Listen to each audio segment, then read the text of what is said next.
በቅዳሜ ምድር ማ አባቱ ፈልገው ነው የሚደውለው። ሄሎ ዮሴስ። ሄሎ ጄሪ። አሁን ለምን እንደደወልክ ተናገር። ከቻልሽ ላገኝሽ እፈልጋለሁ። አንተ ዛሬ እኮ ቅዳሜ ነው። እሱንም አውቃለሁ። የኔ ወንድም እንደኔ ያለሽ ለአቅመ ሔዋን ያልደረሰች አንድ ፍሬ ልጅ ማለት ነው በቅዳሜ ምድር ከቤተሰቧ ጋር ነው የምትሆነው። በእናትሽ ጄሪ። አይ የኔ መድኃኒዓለም ወይ እንዲህ ኩርምት ብለህ እግሬ ስር ድፍት ስትል እንዴት ደስ እንደሚለኝ ብታውቅ። እና ተስማማሽ እንዴ? መገናኘቱ ለምን አስፈለገ? መናገር ያለብህ ነገር ካለ እዚሁ ተናገር። እኔማ የሆነ ምክንያት ፈጥረሽ አብረን ሆነን እኮ ሄቨን እንድናገኛት ነው። ጭራሽ ላጣብሰ ጄሪ። እንዳፈቀርኳት እኮ የነገርኩት ለአንቺ ብቻ ነው። እኔ ግን ምንም አይነት ታሪክ ቢፈጠር ካንተ ጋር እንድትሆን አልፈልግም። ይሄን የምትይው እኔን ጠልተሽ እንዳልሆነ እኮ ይገባኛል።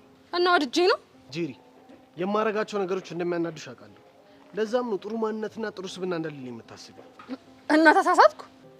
አዎ ተሳስተሻል እኮ እኔ ጄሪ፣ ሊያም የኔ የጄሪ ስድስተኛ ስሜት ሊሳሳት። አዎ ጄሪ፣ ስለኔ የማታውቁት በጣም ብዙ ነገር አለ።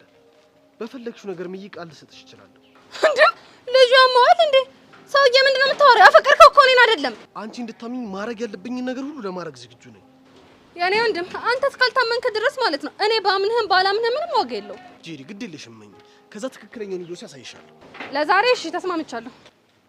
የምርሽን ነው? እና አጋጣሚ ሆኖ ከሷ ጋር ልንገባበዝ እየሄድኩኝ ነበረ። እሺ የለም ጣ ታዲያ ወይ ዮሴስ ቆይ ሄቨን እየገባች ነው። እሷን ላውራትና የት እንደምትመጣ እነግርሃለሁ። አጀሪት ጄሪዬ በጣም ይቅርታ አስደበርኩሽ አይደል? ሄቨን ያንቺ ነገርማ አንድ ቀን ደም ግፊት ያስይዘኛል። የሚገርምሽ እኮ ቅድም ናፕ አደርጋለሁ ብዬ ስልኬን ሳይለንት አድርጌው ነበርና አሁን ነው ያየሁት።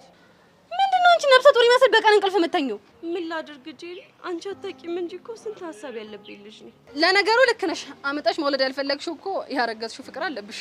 ጀመረሽ ደግሞ። ሄቨን አቦ በእናትሽ ይልቅ የት ነው የምንገናኘው? ምንድነው የምንገባበዘው? ምን ሊሆን ይችላል? ያው የፈረደበት ኬክ ነው። እንደዛ ከሆነማ የባለፈው ካፌ እንገናኛ። እሺ በቃ ቻው።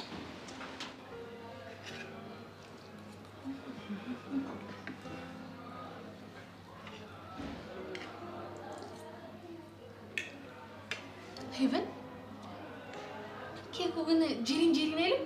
የቷን ጄሪ? እንዴ የቷን ሊሆን ይችላል? እኔ ኢየሩሳሌም ጌቱና ጉዴ ፈላ ነው ወይስ ከኔ ሌላ የምታውቂያት ጄሪ አለች?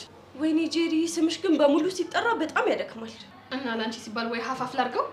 ቢሆን ደስ ይለኛል። ወሬ ያለብሽ ይልቅ እየጠጣሽ እቺን የጓደኝነት ጊዜያችንን እናጣጣም እንጂ አንቺ እያያዝሽ ምንም ነው ደስ የማይለው። እንዴት? በዚህ ከቀጠልሽ ከዮሴስ ጋር መጠቃለልሽ አይቀርም። ያኔ ደግሞ አይኔን ከናካቴው ነው የማታየው። ጄሪ ቆይ ምንድነው እንደዚህ ወገብ ቅማል መሆኑ? እሱ ከደበረሽ ወይ ያናት ቅማል ሊሆንብሽ እንዴ? በእናትሽ ተይኝ። አሁን ዘና ብዬ ኬክ ልብላ። ቢ እንግዲህ አንዴ ተከፍሎበታል። አይመለስ ነገር።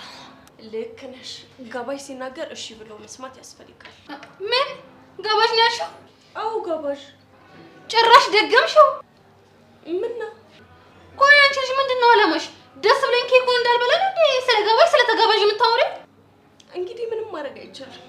እኔ ጄሪ በልቼ ልጨርስ እንጂ ማለት ምን እንደማደርግ አሳይሻለሁ። ማለት ከዚህች በር በዘዴ እልፍ ልበል እንጂ አስደርሽብኝም ነው የምልሽ። ምን ልሮጪ ነው? አመኝኝ ሄቨን፣ እኔ ስሮጥ ደግሞ ሞተር አስነቃለሁ። ኧረ እባክሽ አሁን ጄሪ ትሞት በጣም ሯጭ ነኝ ደግሞ። ሳቂ እናቴ አንቺ እንዴ አንቺ ቅሌታም፣ አንቺ ውርደታም፣ የትምህርት ቤቷል በቃ ብለሽ ደግሞ ጭራሽ እዚህ ከተርሽ እንዴ ስለምንድን ነው የምታወሪው? ሄቨን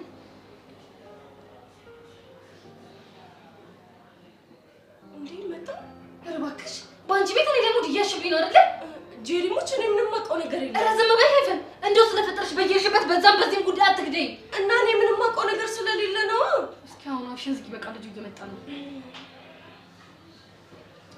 እኔ አላምንም ሄቪ እያትበልብኝ እዚህ ምን አደረኩሽ? እንጃለ ሄቪ ደህና ነሽ?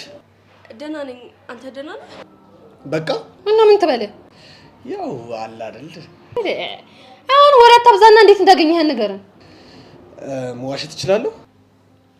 አችልም፣ ግን ተናገር። የሆነ ቀን ሄቪ እዚህ ካፌ ስገባ ይቻት ነበር። ከዛስ? ከዛ ይሄን ካፌ በሷ ምክንያት ወደድኩት። ፍቅር ስለያዘህ ነው እንዴ? ጄሪ ምንድነው የምታወሪው? ቺቺ ገና ከመምጣት እኮ በነገር ተቀበልሽ። ባይሆን የሆነ ነገር እንዘዝና እንጫወት ማለት አትችሉም። ለምን? ምክንያቱም ጋባዥ እኔ ነኝ። የያዝኩት ብር ደግሞ የኔና የሷን ብቻ የሚከፍል ነው። ለሷ አታስቢ። እኔ ዩሲያስ ሙሉ መክፈል እችላለሁ። ከፈለግሽ ጨምሪ። ባንዳፍ ማነህ አስተናጋጅ? ምን ልታረጊ ነው? ኬክ ጨምሬ ላዝ ነው ሴትዮ። ሆ ይሄ አጋጣሚ መቼ ነው የሚያገኘው? የጠላት ገንዘብ ሲገኝ ደግሞ መጠጥ ማድረግ ነው። አንቺ ጠላትሽ ነኝ እንዴ? ያው ወዳጅ እንዳልሆን ካውቃለሁ። ወዳጅ አይደለም ማለት ደግሞ ጠላቴ ነህ ማለት ነው። ይሁንልሽ። እንደው ዩሲያስ እኔ ምንም አይደለም። እንዳጠገብከኝ ጥጋበኛ ይዘዝብ። ቆይ አሁን ይሄ እርግማን ነው ምርቃት? እንጃለ። አንቺ ግን ምን ነው ታሽኮረመምሽ እንዴ? አረን ያልተሽኮረመምኩ እና ምን ይዘጋሻል? ምንም። በሉ በቃ እኔ ልሄድ። እንዴ የት ነው የምትሄጂው? ከበላው ከጠጣው እዚህ ምን አደርጋለሁ? የኔ እኮ ሁለታችሁን በወዳችሁ በሄደችልን እያላችሁ ነው። እማላቅ መሰላችሁ እንዴ? ኧረ እኔ እንደዛ አላልኩም። አንቺ ባትይም እሱ ብሎ ሊሆን ይችላል። ደግሞ መሄድ ግዴታዬ ነው። ቆይ ማን ነው የሚያስገድድሽ? እንዴ ሄቨን፣ ይሄ ልጅ እኮ ማለት እስከፈለኩት ድረስ ጋብዞኛል። እና እንዲህ አብልቶ አጠጥቶኝ የኔ እናት በነፃነት አይን አይንሽን እያየሽ የሚያወራሽን ጊዜ ካልሰጠሁት እንደ ጠላቱ ነው የሚያየኝ። ኧረ አንቺ ልጅ ፈሪ። ጂሊ ትክክል ነሽ። መቼም ነው ማልፋታት። አየሽ አይደል ሄቨን። ለማንኛውም በቃ መልካም የመጀናጀን ጊዜ ሆነላችሁ። የምትጠጡት ለስላሳም ደግሞ ወደ አረቄ ተቀይሮ ሚስጥራችሁን የምታወሩበት ነገር ይፍጠርላችሁ። እግዚአብሔር ይርዳችሁ። ኧረ ጄሪ በሉ በቃ እኔ ወደ ቤት ልሂድ። እሺ በይ የኔ ቆንጆ። ቻው።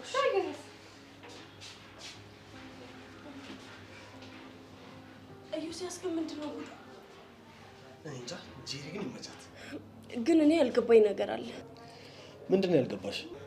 ማለቴ እንዴት አገኘህን ስንል የመለስከው መልስ ምንም አላስደሰተኝም። አታስቢ። ከዚህ በኋላ አንቺን የሚያስደስትሽ መልስ ነው መልሰው። ቀልደኛ። ግን ደህና ነሽ? አዎ ደህና ነኝ። ሳትደብቂ ንገሪኝ። ስታይ ምን ተሰማሽ? አልደብቅህም፣ ግን በጣም ገርሞኛል። ስለዚህ ተሳክቶልኛል ማለት ነው።